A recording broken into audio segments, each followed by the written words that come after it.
मुसलमानों के लिए मोदी सरकार जितने भी बिल लेकर के आई, चाहे वो 3 तलाक का बिल हो, चाहे धारा 370 का बिल हो, तमाम बिलों को मुसलमानों के लिए हित का बताया गया, उनके लिए मलाईदार बिल बताया गया। और उसी के तहत मोदी सरकार 3.0 शुरू हुआ और उस 3.0 के 3 महीने बाद ही वक्फ बोर्ड बिल अमेंडमेंट एक्ट, जो कि 44 संशोधनों का था, उसको लेकर के सरकार चले आई। सरकार के उस बिल लाने के बाद लगातार देखा गया कि all India Muslim personal law board के सहित मुसलमानों के तमाम तंजीमें जो है इस बिल की मुखालफत में उतर आई और 6 करोड़ से ज्यादा लोग जेपीसी जो स्कैनर भेंट की थी, उस स्कैनर पे उन्होंने अपनी राय रखी और इस बिल को रिजेक्ट करने का काम किया। लगातार संघर्ष 6 महीने से चल रहा है। उस संघर्ष में एक छोटी सी जीत की खबर कर्नाटक से निकल के आई। हमारे साथ इसी मुद्दे पे बातचीत करने के लिए शम्स तबरेज कासमी, मिलर टाइम्स के जो चीफ एडिटर है, उनसे बातचीत करेंगे।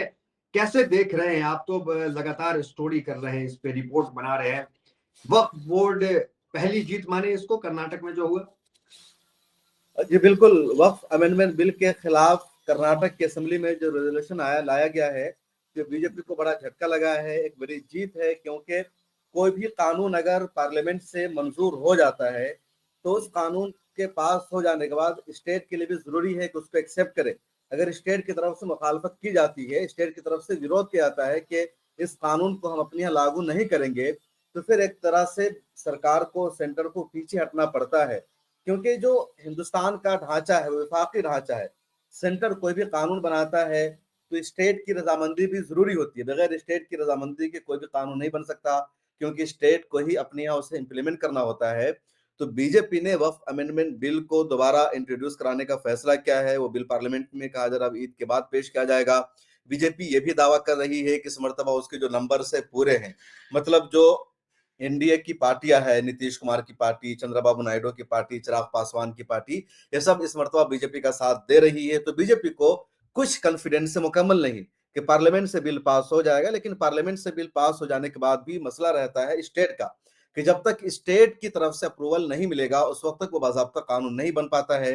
तो कर्नाटक असेंबली ने रेजोल्यूशन पास करके अपना जो मकसद है बता दिया कि कर्नाटक में इस कानून को नाफिज नहीं किया जाएगा, कर्नाटक की तरफ से रिजेक्ट किया जाता है। कर्नाटक असेंबली ने जो रेजोल्यूशन पेश किया अपनी असेंबली में, तो उसमें यह भी बताया कि ये जो कानून है, ये जो बिल लाया जा रहा है, इससे कर्नाटक स्टेट के राइट को छीना जा रहा है। पूरा का पूरा पावर सेंटर के पास जा रहा है। एच के पाटिल उनका नाम है, जो लॉ मिनिस्टर है कर्नाटक के, और उन्होंने रेजोल्यूशन पेश किया तो उन्होंने अपने ड्राफ्ट में लिखा कि वक्फ अमेंडमेंट को लेकर के, वक्फ की जायदाद को लेकर के, वक्फ बोर्ड को लेकर के स्टेट के जो राइट्स हैं, जो इख्तियारात है, उसको इसमें सल्व कर लिया गया है। इसमें उसको अहमियत नहीं दी गई है, सेंटर के पास पूरा पावर है। तो इस वजह से कर्नाटक में इसको नाफिज नहीं किया जाएगा। तो एक बड़ा झटका लगा है। अब अगर कुछ और स्टेट में ऐसा किया जाता है, और यकीन जानिए कि बीजेपी के अलावा जितने ऐसे राज्य हैं जहां कांग्रेस की सरकार नहीं है, उन तमाम राज्यों से इस तरह का रेजोल्यूशन पास होने वाला है। कर्नाटक से इसकी तो शुरुआत हो चुकी कर्नाटक है। पहला स्टेट है अभी जो इस तरह का बिल पास किया है केंद्र सरकार के खिलाफ? जी बिल्कुल, कर्नाटक अभी पहला स्टेट है, लेकिन कर्नाटक के बाद तेलंगाना से भी रेजोल्यूशन पास हो सकता है। क्योंकि तेलंगाना का जो वक्फ बोर्ड है उसने रेजोल्यूशन पास कर दिया है कि तेलंगाना वक्फ बोर्ड इस अमेंडमेंट एक्ट को नहीं मानेगा, इस कानून को नहीं मानेगा। तो तेलंगाना के वक्फ बोर्ड का जो अमेंडमेंट है पहले से आ चुका है। तो अब तेलंगाना की जो असेंबली है वो भी इस तरह का रेजोल्यूशन पास करेगी। उसके बाद आप जान लीजिए कि केरला से भी इस तरह का रेजोल्यूशन पास हो जाएगा। उसके अलावा आप ये भी समझिए कि बंगाल से इस तरह का रेजोल्यूशन पास हो जाएगा, हिमाचल प्रदेश से भी पास हो जाएगा, झारखंड से भी पास हो जाएगा। बल्कि 2-3 स्टेट ऐसे हैं जहां बीजेपी अलायंस में, वहां से भी रेजोल्यूशन पास हो सकता है। और उसमें आंध्र प्रदेश भी शामिल है और बिहार भी शामिल है। मोदी के साथ कितना ताल्लुक बनाए प्रदेश मिल रखने के जाएगा? सुनिए शम्स भाई, कितना प्रदेश मिल जाएगा जिससे बिल रुक सकता है? कम से कम 50% चाहिए। अगर 50% से ज्यादा स्टेट ने रेजोल्यूशन पास कर दिया तो फिर बिल रुक जाएगा। अगर 50% से कम रहा तो फिर बिल नहीं रुक पाएगा। 50% की शर्त होती है। अब सच्चाई है कि इस वक्त तो 18 से ज्यादा राज्यों में बीजेपी की हुकूमत है, लेकिन 2-3 राज्य ऐसे हैं जहां बीजेपी अलायंस में है और वहां भी रेजोल्यूशन पास हो सकता है। जैसे बिहार की बात मैं कर रहा हूं। आप याद कीजिए, सीए और एनआरसी का जब मूवमेंट चल रहा था तो सीए और एनआरसी के कानून को पास कराने में नीतीश कुमार ने साथ दिया था, पार्लियामेंट से वॉकआउट करके। लेकिन जब बहुत ज्यादा दबाव पड़ा, इलेक्शन नजदीक था, तो नीतीश कुमार ने कहा क्या, बिहार असेंबली से रेजोल्यूशन पास कर दिया कि बिहार में सीए को नाफिज नहीं किया जाएगा। तो नीतीश कुमार चालाक नेता है। एक तरफ वो असेंबली में यानी पार्लियामेंट में हो सकता है कि वॉकआउट करवा दे अपने नेताओं से कि वो इस बिल के समर्थन में नहीं है, बिहार इलेक्शन नजदीक है, लेकिन दूसरी तरफ नीतीश कुमार ये करने वाले हैं कि बिहार असेंबली से वो रेजोल्यूशन पास कर देंगे कि बिहार में वक्फ अमेंडमेंट बिल पास ये नाफिज नहीं किया जाएगा। और ऐसा नीतीश कुमार कर सकते हैं। सीए के मोमेंट में हम लोगों ने देखा कि नीतीश कुमार ने यही किया, डबल गेम खेला उन्होंने। पार्लियामेंट में उन्होंने सीए अमेंडमेंट एक्ट को अपने नेताओं से, अपने एमपी से वॉकआउट करवा के पास करवा दिया। अच्छा, उस वक्त उनके वॉकआउट की कोई वैल्यू ज्यादा नहीं थी, क्योंकि बीजेपी के पास फुल मेजोरिटी थी, लोकसभा में भी राज्यसभा भी उसने कर लिया था। इस वक्त तो पार्लियामेंट में बीजेपी को जरूरत भी है। तो नीतीश कुमार क्या करेंगे कि पार्लियामेंट में वॉकआउट करवाएंगे और बिहार असेंबली में वो रेजोल्यूशन ला सकते हैं, जिस तरह सीए के खिलाफ वो लेकर के आए थे। आंध्र प्रदेश में चंद्रबाबू नायडू भी ऐसा कर सकते हैं। उसके अलावा जो मणिपुर का राज्य है, अभी तो वहां खैर वो सदर राज्य नाफिज हो गया, लेकिन जो छोटे छोटे जितने राज्य, सेवन सिस्टर जितने, तो उन सब में ये हो सकता है। जम्मू एंड कश्मीर में भी इस वक्त उमर अब्दुल्ला की हुकूमत, नेशनल कॉन्फ्रेंस की, तो वहां से भी रेजोल्यूशन पास हो सकता है। तो 50 के करीब पहुंचने के चांसेस हैं कि जहां से रेजोल्यूशन पास हो जाएगा कि वहां वक्फ अमेंडमेंट बिल को नाफिज नहीं किया जाएगा। हाँ, नीतीश कुमार इन दिनों आप भी देखे होंगे तस्वीर, टोपी लगा करके वो रमजान के अफ्तारों में जा रहे हैं, शामिल हो रहे हैं, कहीं भी मुसलमानों से अलग खुद को जो है वो नहीं दिखाने का प्रयास करे। हाल ही में उन्होंने देखा कि उर्दू को लेकर ट्रेनिंग शुरू कर दिया उन्होंने, जिस उर्दू का विरोध हो रहा था, कहा जा रहा था कि उर्दू पढ़ने से मुल्ला बनते हैं, कटमुल्ला बनते हैं। तो नीतीश कुमार तो ये दिखाने का प्रयास कर रहे हैं ना कि मुसलमान अपने हैं और हम उनके अपने हैं। बिल्कुल। नीतीश कुमार देखिए, नीतीश कुमार मुसलमानों को खुद से दूर नहीं करना चाहते हैं। नीतीश कुमार की जो पॉलिसी है ना, कुछ अलग अंदाज की है। नीतीश कुमार जो ही पिछले 20 सालों से अकेले बिहार की सियासत पर हावी नहीं है। कितने लोग आए गए 5 साल के लिए, वो तो पिछले 20 मुख्यमंत्री की सालों से कुर्सियां अकेले बदलती रही। बने हुए हैं। उनकी पार्टी को कम सीट आए, ज्यादा है, चीफ मिनिस्टर का ओहदा नीतीश कुमार के पास रहता है, होम मिनिस्ट्री बिहार में नीतीश कुमार के पास रहती है। तो नीतीश कुमार एक मजहबी सियासतदान है, उनको पता है कब मुसलमानों को खुश करना है, कब हिंदुओं को खुश करना है, कब बीजेपी को साथ रखना है, कब बीजेपी को भगाना है, कब आरजेडी को साथ रखना है, कब तेजस्वी यादव को भतीजा बोल करके प्यार उनसे करना है, और कब उनको इख्तियार से हटाना है। तो नीतीश कुमार को सब कुछ अच्छी तरह पता है। नीतीश कुमार की वजह से ही बिहार में आरजेडी का शासन 2005 में खत्म हुआ, वरना पॉसिबल नहीं था कि आरजेडी के शासन को वहां खत्म किया जाए। जो एम वाई समीकरण था उसको खत्म किया जाता।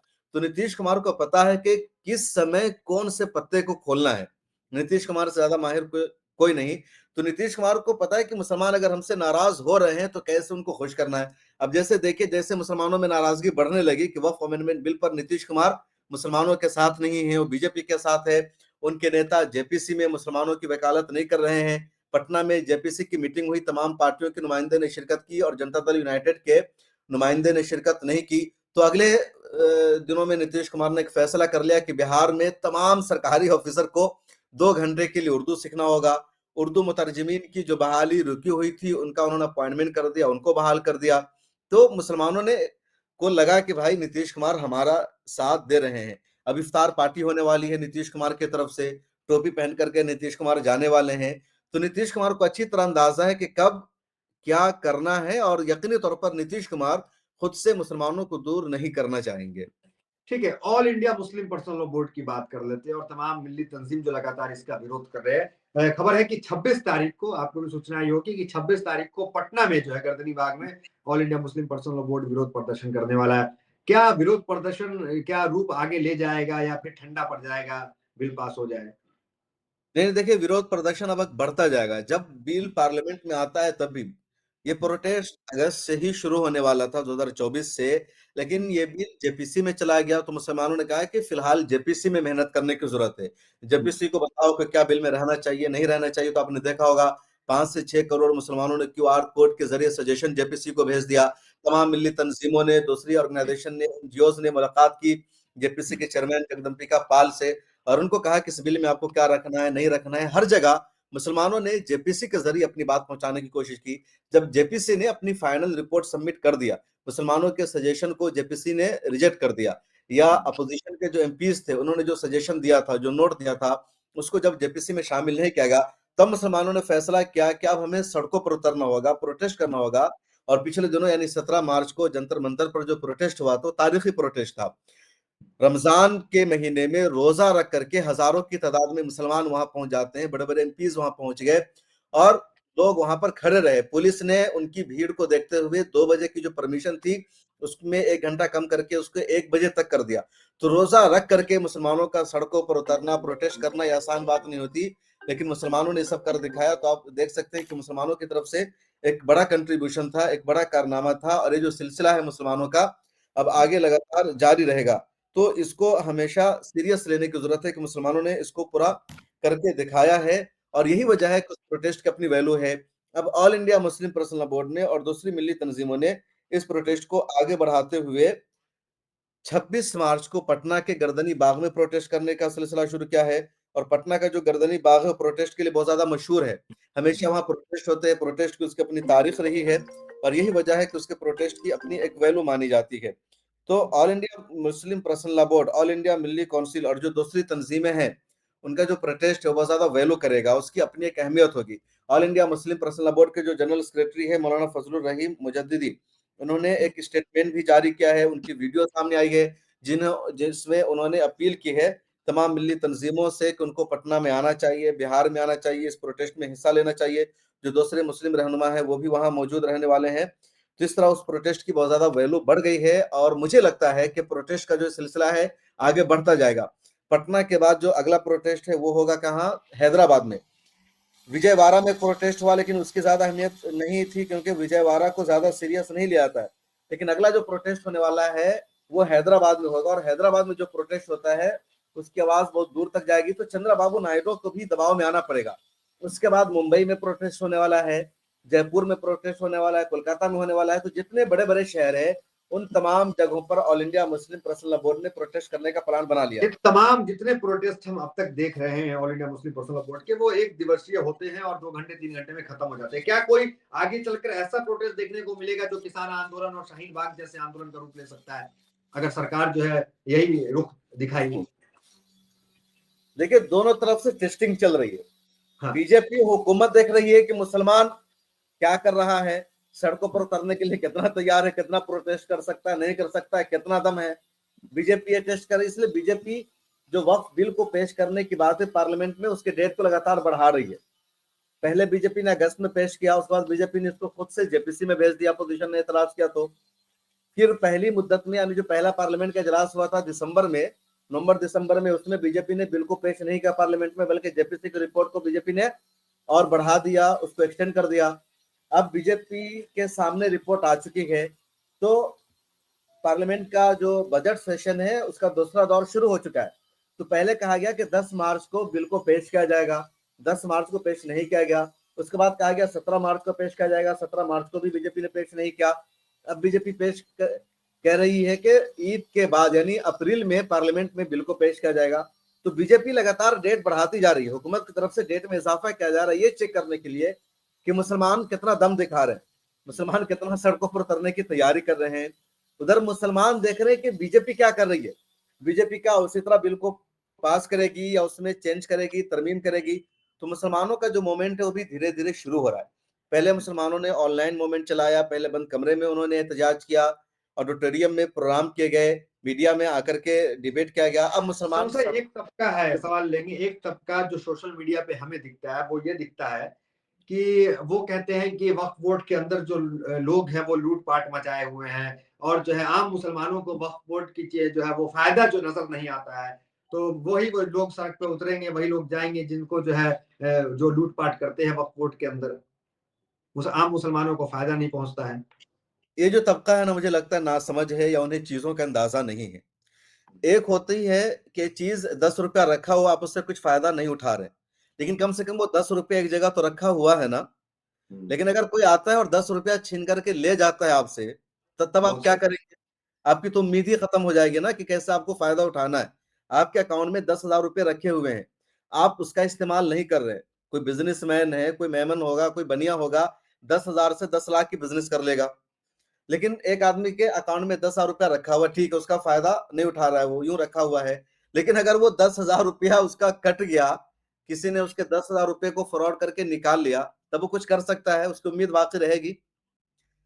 यही हो रहा है मसला वक्फ बोर्ड के साथ या वक्फ बिल के साथ, कि मुसलमानों की प्रॉपर्टी है वक्फ की, वो पड़ी हुई है, उसका सही फायदा उठाना चाहिए था, नहीं उठाया जा रहा है। उसको लीज पर देना चाहिए था या वहां उसका कमर्शियल यूज होना चाहिए था, आप मानते हैं कि अंदर में घपला है, घोटाला है? मिलना चाहिए था। लेकिन ये जो कानून आ रहा है, ये जो बिल आ रहा है, उससे जो वक्फ की प्रॉपर्टी जो रखी हुई है ना मुसलमानों की, अब वही खत्म हो जाएगी। सरकार उस पर कब्जा कर लेगी, सरकार उसको अपने कंट्रोल में ले लेगी।